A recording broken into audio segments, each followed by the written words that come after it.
বরগুনার তালতলিতে মনোমুগ্ধকর নিদ্রা সৈকতে পুণ্য স্নানের মধ্য দিয়ে শেষ হল শত বছরের ঐতিহ্যবাহী রাস উৎসব। সূর্যের আলো ফোটার আগেই নিদ্রা সৈকতে শত শত সনাতন ধর্মাবলম্বী নারী পুরুষ সমাবেত হন। সূর্যোদয়ের সঙ্গে সঙ্গেই পুণ্যার্থীরা সূর্য দেবতাকে প্রণাম জানিয়ে ও উলুধ্বনি দিয়ে সাগরে পুণ্য স্নানে নেমে পড়েন। পুণ্যলাভের আশায় এবং পরলোকে যাওয়ার স্বজনদের আত্মার শান্তি কামনায় সাগর পাড়ে প্রার্থনা করেন সনাতন ধর্মাবলম্বীরা। সূর্যোদয়ের সঙ্গে সঙ্গে মোম ও আগরবাতি জ্বালিয়ে অর্ঘ্যদান করেন গঙ্গা দেবীকে। শ্রীকৃষ্ণ এই ছোটবেলার যত লীলা এই দামোদর মাসে করেছে, এই জন্য এই দামোদর মাসে আমরা পালন করি।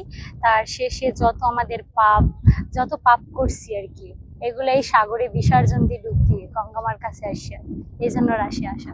মাস পালন করার পরে 30 দিন এই সাগরে আসছি পুণ্যজন্মের পাপ মোচনের আশায়। এবারের উৎসবে থাকছে বিশেষ কিছু আয়োজন, যা এই উৎসবকে আরো আকর্ষণীয় করে তুলেছে। এছাড়া 2025 সালের রাস উৎসবে স্থানীয় শিল্পীরা বিভিন্ন সাংস্কৃতিক পরিবেশনায় অংশ নিচ্ছেন, যার মধ্যে অন্যতম রাধাকৃষ্ণের প্রেম কাহিনী বিষয়ক নাটক, সঙ্গীতানুষ্ঠান এবং নৃত্য।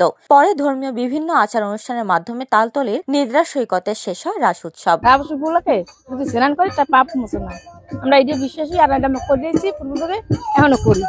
এইটা একটা ডিসি পয়েন্ট আমরা এই নূতন করছি, আর আগে করছি ওই শিশু বর্গে।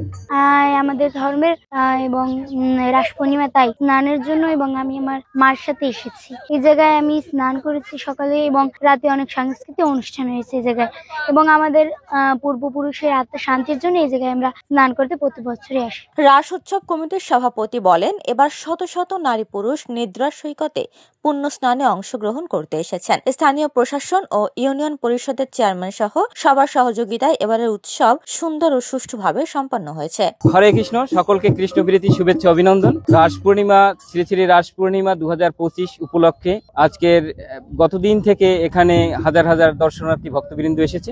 এখানে মূল থিমটা হলো এই শ্রী শ্রী রাস পূর্ণিমা, যে পূর্ণিমা উৎসব, এই চাঁদের আলো, এই আলোটা অত্যন্ত মহিমান্বিত। এই আলোতে মানুষের রোগ ব্যাধি দূর হয়, দীর্ঘায়ু লাভ করে এবং সে এক দিব্য আনন্দ লাভ করা যায়। তারপরে আমাদের সূর্য উদয়ের 1 ঘন্টা 36 মিনিট পূর্বে স্নান করলে এই গঙ্গায় আমাদের সকল পাপ বিধৌত হয় এবং সকল কলহ দূর হয়ে আমাদের পারস্পরিক প্রীতি বিধান হয়।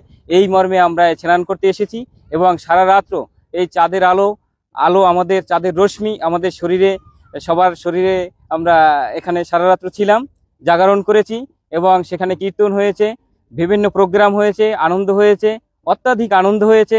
এই আনন্দ আগামী বছর আরো সুন্দর হোক এই প্রত্যাশা করি। উপমা রায়, সোনালী নিউজ।